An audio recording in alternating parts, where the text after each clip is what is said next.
안녕하세요. 실전 투자자 경매하는 직딩아빠입니다. 어떤 사람들은 현재 부동산이 해도 해도 너무 올랐다. 역사상 최악의 거품이다. 따라서 지금 집을 사면 큰일 난다. 절대 집을 사면 안 돼! 라고 합니다. 왜냐하면 정부가 많은 규제를 했음에도 부동산 시장에 먹히지 않았고 그 여파로 패닉바잉, 영끌 매수까지 일어나면서 거래량이 폭등했습니다.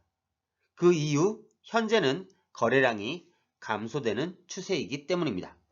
이미 살 사람은 영혼까지 다 털어서 샀고 앞으로는 거래량 감소에 따른 하락이 찾아올 것이라고 합니다. 하지만 거래량이 줄어드는 것은 이것 때문만일까요?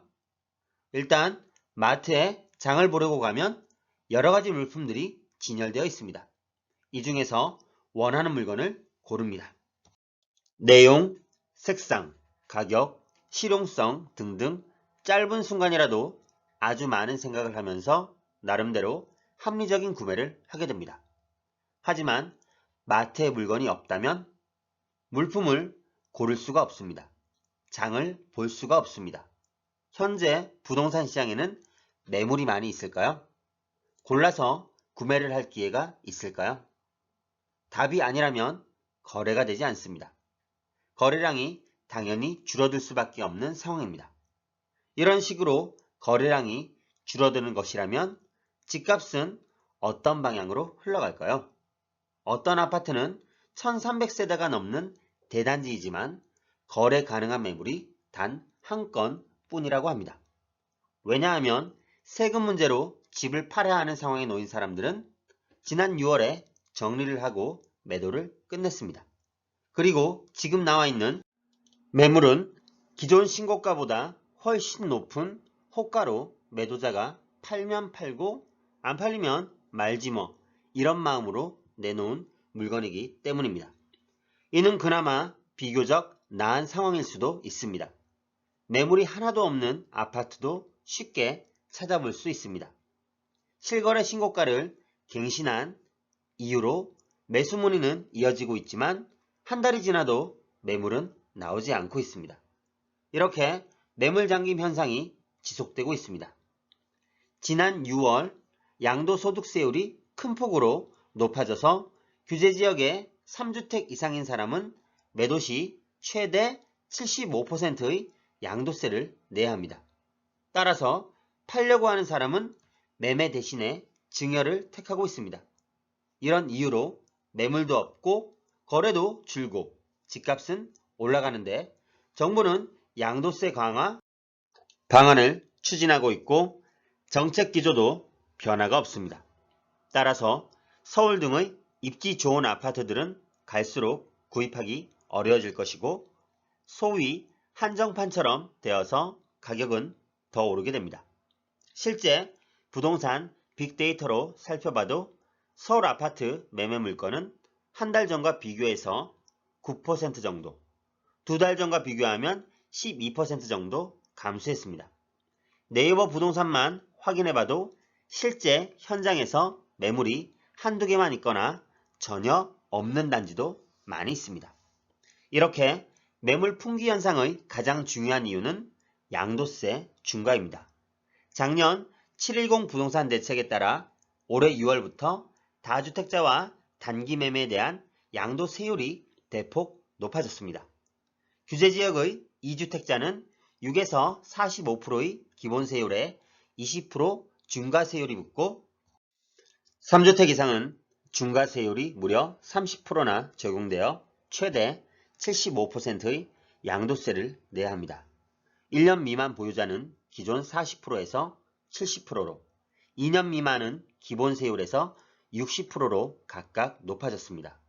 아파트 거래량은 점점 줄어들고 있습니다. 부동산 정보광장 데이터에 따르면 2개월 연속 감소세이고 2019년 이후 가장 적은 수준이라고 합니다. 반면에 KB리브 부동산에서 안내하는 아파트 매수 우위지수는 기준선 100을 넘겼습니다. 100을 넘어 수치가 클수록 시장의 매도자보다 매수자가 많다는 의미입니다. 현재 시장 상황은 아파트를 파는 대신 자녀에게 증여하는 사례도 늘고 있습니다. 특히 강남권 고가 아파트를 중심으로 증여 건수는 매달 많아지고 있습니다.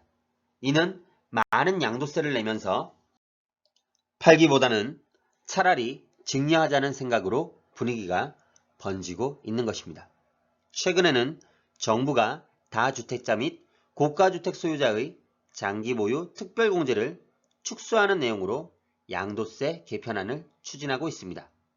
따라서 앞으로도 매물 잠김 현상은 심해질 가능성이 높습니다. 서울은 부동산 시장의 분위기를 주도하는 도시입니다.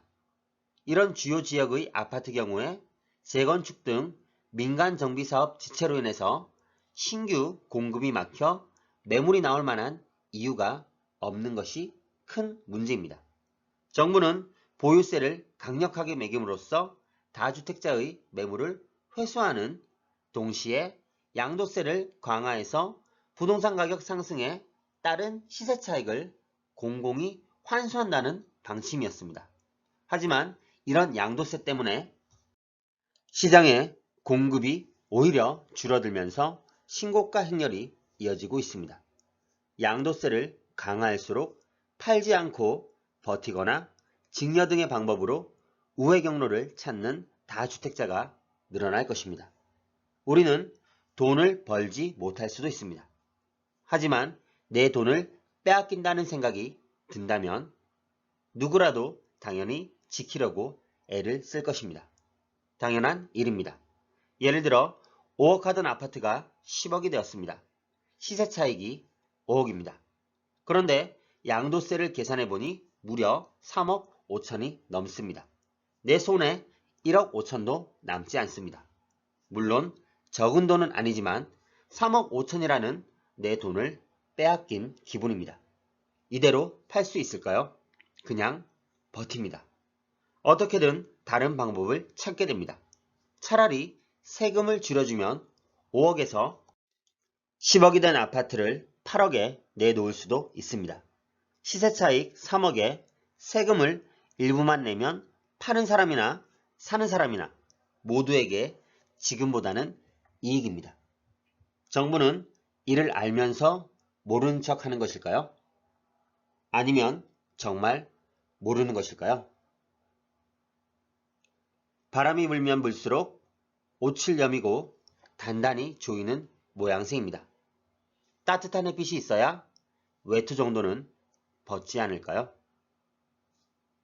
신규 주택과 다주택자는 부동산 시장에서 중요한 공급 역할을 합니다. 정부도 이것을 인정하니까 다주택자의 매물을 시장에 나오게 하려고 이렇게 압박을 합니다.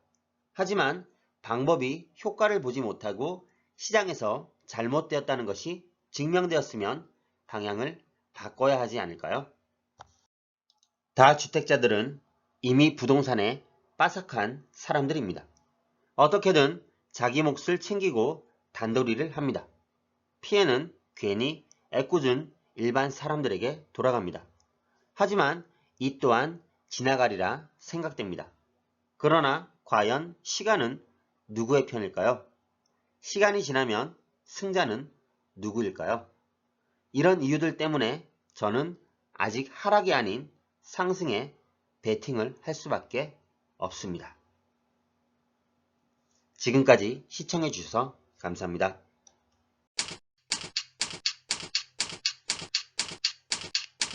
아래 메일 주소로 보내주시면 빠르게 답변 드리겠습니다.